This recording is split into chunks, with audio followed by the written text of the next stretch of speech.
South ఇండియాలోనే biggest sorry store మన Varahi silks మన విజయవాడ ఎంజీ రోడ్ లో డిసెంబర్ 4వ తారీఖున ఘన ప్రారంభం.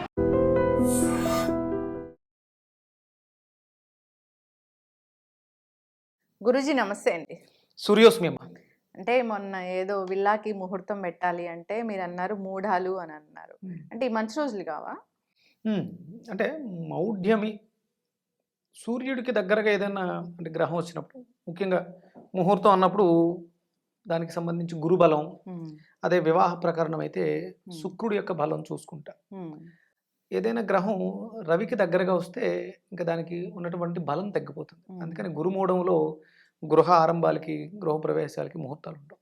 ఇప్పుడు ఇది వివాహం సమయాలు కాబట్టి వివాహాలకి ముహూర్తాలు ఉండవు, పెట్టరు. ఇప్పుడు లేదు వివాహాలకు ముహూర్తాలు లేవు. కానీ సమాంత వివాహం చేసుకున్నారు. అది కూడా భూతశుద్ధి వివాహము చాలా వైరల్ అయింది ఈ టాపిక్. అంటే ఇలాంటి టైంలో మ్యారేజ్ అనేది చేసుకోవచ్చా? సో భూతశుద్ధి వివాహం ఎందుకు మనం చాలా కొత్తగా వింటున్నామా, పాత పద్ధతేనా? అంటే సహజంగా వివాహం అనేది వాళ్ళ వ్యక్తిగతం. ఇద్దరు విడిగా ఉన్నటువంటి వ్యక్తులు వ్యవస్థగతంగా ఒక సంబంధాన్ని ఏర్పాటు చేసుకోవటం, భార్యాభర్తల బంధం. మనకు వివాహాల్లో రకాలు ఉన్నాయి. గాంధర్వ వివాహం అని, స్వయంవర వివాహం, అలాగే వైదిక విధానం అంటే వేదం నిర్దేశించిన విధంగా, అంటే ఒక స్త్రీ పురుషులు ఇద్దరు భార్యాభర్తలై సంఘానికి ఒక బిడ్డని అందివ్వటానికి గృహస్థుగా మారి సంసారం చేసి వాళ్ళు సుఖాన్ని అనుభవిస్తూ సంసారానికి కావలసినటువంటి వాటిని ఏర్పాటు చేసుకుంటూ ఒక వ్యవస్థను ఏర్పాటు చేసుకోవడానికి ఒక రకమైనటువంటి బంధం అది. దీన్ని వివాహం.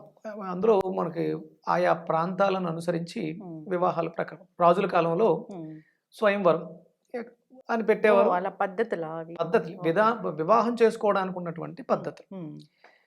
అడవులకి వేటకాయ వెళ్ళినప్పుడు అక్కడ ఎవరైనా అమ్మాయి కనిపిస్తే తనే వాళ్ళిద్దరూ ఇష్టపడి ఇంకెవరికి చెప్పక్కర్లేకుండా వాళ్ళిద్దరూ కలిసి జీవనాన్ని సాగించేసేవారు. ఒక ఉంగరాన్నో ఏదో మాట అనుకుని చేసేసి తర్వాత రాజుగారు అక్కడ అయిపోయిన తర్వాత వచ్చేసేవారు. అది గాంధర్వ వివాహం. తర్వాత అమ్మాయి ఎత్తుక్కుంటూ రావడం అవన్నీ వేరే విషయం. ఇక్కడ ఇప్పుడు మీరు మాట్లాడుతున్నటువంటి భూతశుద్ధి అది అంటే మనం వివాహ ప్రకరణలో అంతర్గతంగా ఉండేటువంటి ఒక భాగం అది, అంతే. మనం ఏదైనా కార్యక్రమం చేసుకున్నప్పుడు ఇంట్లో గణపతి పూజ, పుణ్యాహవచనం అంటారు. ఈ పుణ్యాహవచనం అనేది ఒక 3 కలశల్లో జలం నుంచి అక్కడికి అందులో ఆ జలంలోకి అష్టదిక్పాలకులు ఇవన్నీ శక్తులన్నింటినీ ఆవాహన చేసి ఆ జలాన్ని ప్రోక్షణ చేయడం ద్వారా, జల్లడం ద్వారా శుద్ధి ప్రక్రియ అది. శుద్ధికరమని వృద్ధికరమని ఇలా అంటే మనం చేసేటువంటి ఈ కర్మ శరీరాన్ని, వంశాన్ని, అక్కడ ఉన్నటువంటి ప్రదేశాన్ని కూడా శుద్ధి చేయటం. ఇది శుద్ధి ప్రక్రియ. దీన్ని ఏమంటారు? జలం, నీటితో చేసేటువంటి శుద్ధి, నీటి శుద్ధి ప్రక్రియ. ఇక్కడ భూత శుద్ధి అనగానే ఆ భూతం ఏ భూతం అంటే మనలో ఉన్నటువంటి పంచభూతాలు. అభూతంగా అంటే దర్శనం కనపడనవి, శక్తులతో ఉండేవి, వాటి శుద్ధి ప్రక్రియ. అదంటే ఈషా ఫౌండేషన్లో జరిగినటువంటి కార్యక్రమం ఇది. మన ఆర్ఎస్ఎస్ లో జరుగుతుంటాయి మనకి వివాహాలు, ఆర్య సమాజంలో వివాహాలు చేస్తుంటారు. అక్కడ అంటే ఒరిజినల్గా వైదిక విధానంలో వివాహం అంటే అగ్నిసాక్షి మాత్రమే, మిగతావన్నీ మనం మార్చుకున్నవి. ఇక్కడ పంచభూతాలు చేశారు. అంటే అగ్ని ఇంకా ప్రధానం, అన్ని భూతాలకి అగ్నే ప్రధాన కారకం. అగ్నిలోంచే సమస్తం వస్తాయి. అగ్ని మండితే జలం వస్తుంది, అందులోనే వాయువు ఉంది. వాయువు లేకపోతే అగ్ని లేదు. అగ్నిలో అన్ని నిమిడీకృతం ఉన్నాయి. అది ఏదన్నా వస్తువుని అగ్నికి ఆహుతి ఇచ్చినప్పుడు మట్టిగా మిగులుతుంది. అంటే పంచభూతాలు దానిలో అగ్నిసాక్షి అని అందుకనే అన్నారు. ఆ అగ్నిసాక్షి వివాహాలు అనేవి మనకి ఇప్పుడున్నటువంటి జనరేషన్లో కరువైపోయినాయి. ఇక మనం సమంత గారి విషయానికి వస్తే ఆవిడ వాళ్ళిద్దరి మధ్య ఏదో ఇంతకు ముందు నుంచే ఆ రిలేషన్ ఏదో ఉంది, దాన్ని ఇప్పుడు వ్యవస్థాగతం చేశారు. మేమిద్దరం ఇప్పుడు మీ అందరి ముందు కూడా భార్యాభర్తలుగా ఉండబోతున్నాం. ఇంతకు ముందు ఫ్రెండ్స్గా ఉండొచ్చు, లవర్స్గా ఉండొచ్చు, వాళ్ళకి ఇష్టం వచ్చినట్టు ఉన్నారు. ఒక అండర్స్టాండింగ్ వచ్చి ఇది మనం పబ్లిక్కి తెలియచేయాలి అనే ఉద్దేశంతో వివాహం అనే ఒక చట్టానికి, అంటే 2 సూత్రాలు మధ్యలో ఉండేటువంటి ఒక కోనుపూస, మంగళసూత్రం, మంగళసూత్ర ధారణ అనేదానికి ముహూర్తం అవసరం. అంటే ఏదైనా ఒక ప్రక్రియ చేసినప్పుడు దానికి ముహూర్తమే. అది మరి అంటే అక్కడున్నటువంటి వేద పండితులు అంటే మనకి మనం అందరం కూడా చంద్రమానాన్ని అనుసరిస్తాము. చెన్నై, తమిళనాడు అంతా కూడా సౌరమానాన్ని అనుసరిస్తారు. ఇప్పుడు మనకి ఆ తేడా ఉంది కదా, మరి అందులో వాళ్ళకి మౌఢ్యమి అనేది పెద్దగా లెక్కలోకి రాదేమో. శుక్రమూఢమిలో వివాహాలు పెట్టరు, ముహూర్తాలు లేవు. తమిళనాడులో ఆ సాంప్రదాయం వేరే ఉండొచ్చు. అక్కడ ఉన్నటువంటి ఈషా ఫౌండేషన్ సద్గురు ఆధ్వర్యంలో ఇది జరిగి ఉంటుంది. అంటే నాకు అక్కడ వీడియోలో చూస్తే అక్కడ సద్గురు కనపడలేదు, ఒక పురోహితులు ఆ వివాహాన్ని జరిపించారు. అంటే ముహూర్తం ఉందా అంటే అంటే పెట్టిన సమయం, లగ్నం మనకు తెలియవు. కొన్ని అంటే ముహూర్తం అనగానే మనకి తిథి, వారము, నక్షత్రము, యోగము, కరణము, లగ్నము ఇవన్నీ చూస్తారు. మరి వాళ్ళు చేసినటువంటి ఆ లగ్న ప్రక్రియ ఏంటో, అక్కడ జరిగినటువంటి క్రతువు ఏంటో కూడా తెలియదు. ఒక పదాన్ని అయితే యూజ్ చేయడం జరిగింది, భూతశుద్ధి. అది రెగ్యులర్గా మనం అందరం చేసేదే, చేయవలసింది కూడా. దాన్ని హైలైట్ చేశారు. అంతగా దాని గురించి మనం మాట్లాడుకోవాల్సింది ఏమీ లేదు. మన ఆ వివాహ ప్రక్రియలో ఇక్కడ కూడా చేస్తారు అట్లాగా. అంటే సమయం ఉంటే వివాహ ప్రక్రియ జరగడానికి అంటే దేవతలను ఆవాహన చేస్తారమ్మా. అక్కడ ఉన్నటువంటి అంటే బంధుమిత్రుల సపరివారానికన్నా ముందు దేవతాశక్తి ఆవాహన జరుగుతుంది.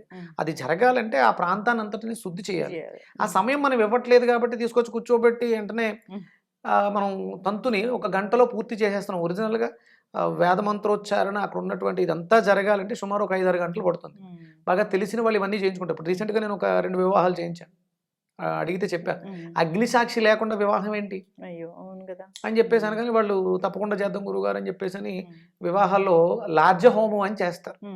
అంటే వివాహానికి ముందు కార్యక్రమాన్ని ప్రారంభించి మనం వివాహం జరుగుతున్నప్పుడు చాలా రకాల నెగిటివ్ని మనం ప్రొడ్యూస్ చేస్తాం. అన్నదానం, భోజనాలు పెడతాం, మిగిలిపోయిన వ్యర్థాలు, వచ్చినటువంటి జనం, అక్కడ ప్లాస్టిక్ యూజ్ చేయడం, ఇవన్నీ కూడా మనం ప్రకృతిని పాడు చేస్తాం. అందుకని ఏంటంటే యజ్ఞం చేయడం ద్వారా కొంతలో కొంత అది ఆ వాతావరణం అంతా శుద్ధి అవుతుంది. మనం చాలా రకాలు అంటే అన్ని రకాలని పాడు చేస్తాం. వాటిలన్నింటిలో ఎంతో కొంత శుద్ధి చేసి వివాహం అనంతరం తాళికట్టి జీలకర్ర బెల్లం పెట్టేసిన తర్వాత వధూవరులు ఇద్దరిని తీసుకొచ్చి ఆ అగ్ని చుట్టూ ప్రదక్షిణ చేస్తూ లార్జ హోమం కింద చేస్తారు. ఇది ఇంతకు ముందు ఉండేది, ఇప్పుడు లేదు. అది మొన్న నేను చెప్పిన తర్వాత ఒక 2 జంటలు అగ్నిసాక్షిగా వివాహం చేసుకోవడం జరిగింది. ఇది భూతశుద్ధి అనే పదం తప్ప అందులో పెద్దగా ఆంతర్యం అయితే ఏమీ లేదు. చక్కగా చెప్పారు గురూజీ. అంటే ఎన్ని రకాల వివాహాలు ఉన్నాయి అంటే ఎప్పటి నుంచో రాజుల కాలం నుంచి స్వయంవర వివాహము, వైదిక వివాహము, ఇలా చాలా రకాలే ఉన్నాయి. అగ్ని సాక్షిగా అనేది మనందరికీ తెలుసు, మా అందరికీ తెలిసింది. సో అంటే వేదమే ప్రమాణం, వేదంలో ఉన్నవే చేయాలి తప్ప ఇది నాకు అనిపించింది అని చేసేసుకునేది కాదు. మిగతావన్నీ కూడా వ్యక్తిగతం, వ్యవస్థాగతం, వైదికం కాదు. వేదం ఒకటే చెప్పుద్ది, అగ్ని సాక్షి, ప్రతిదానికి అగ్నే సాక్షిగా ఉండాలి. అక్కడ అగ్నిని వాడుంటే, యజ్ఞం చేసుంటే, వాళ్ళిద్దరూ ఆ అగ్ని చుట్టూ 7 అడుగులు నడిచుంటే, సప్తపది అంటారు, ఆ 7 అడుగులు నడుచుంటే నిజంగా అంటే అది జరిగినా జరగకపోయినా ఆవిడ పాపం చాలా అనారోగ్యంతో కూడా బాధపడుతున్నారు. మయోసైటిస్ అనే ఒక వ్యాధి. దీనికి కారణం కూడా బుధగ్రహం యొక్క లోపం, బుద్ధి చాంచల్యం ఉంటుంది. అందుకని స్థిరమైన మనస్తత్వం లేకపోవటం, కొంచెం అనారోగ్యకరంగా ఉండటం, ఇవన్నీ కూడా కొంచెం కారణాలు. ఇలాంటివి ఏవి కూడా ఆవిడ వైవాహిక జీవితంలో ఇక మీదట జరగకుండా ఆ జంట సుఖంగా ఉండాలి. కోరిక ఉంటుంది కదా, ప్రతి స్త్రీ పెళ్లి చేసుకోవాలి, భార్య అవ్వాలి, భార్య అయిన తర్వాత అవ్వాల్సింది తల్లి అవ్వాలి, ఆ గర్భధారణ పొందాలి, పుత్రవాత్సల్యాన్ని ఆవిడ కూడా అనుభవించాలి, ఆ జంట సుఖంగా ఆరోగ్యాలతో కలిసి ఉండాలి, మంచి పుత్రుల్ని వంశాభివృద్ధిని చేసుకోవాలని మనస్ఫూర్తిగా ఆకాంక్షించి ఆశీర్వదించాలి తప్ప మనం అందులో ఈ పొరపాట్లు వెతకూడదు. చక్కటి ఇన్ఫర్మేషన్ గురూజీ. హ్యాపీగా ఉండాలని కోరుకున్నాము. సో వివాహము వాళ్ళ పర్సనల్ ఇష్యూ ఎలా జరిగింది ఏంటి అనేది, దాని వెనక ఏం అంతరార్థం ఉందనేది, సో మంచి కోసం జరిగింది కాబట్టి అందరు బాగుండాలని కోరుకున్నాం. చాలా చక్కటి ఇన్ఫర్మేషన్ ఫాలో అవ్వాలని కోరుకున్నాం. ధన్యవాదాలు. సూర్యోస్మితల్లి. And for more videos, please subscribe to iDream. Please subscribe to iDream. Please subscribe iDream. And please subscribe to iDream. For more videos, subscribe to iDream. please like, share and subscribe to the channel. Congratulations, iDream. Subscribe to iDream. Subscribe to iDream. So subscribe to iDream Media. iDream ki iDream team andarki huge congratulations. Please subscribe iDream Media. Please subscribe to iDream. Subscribe iDream. Please subscribe to iDream. I dream అంటే నా కళల channel subscribe చేసుకున్న నోరు తిరుగుతలేదు, మీరైతే గంట గుర్తు కొట్టండి. For more such videos, please subscribe to iDream.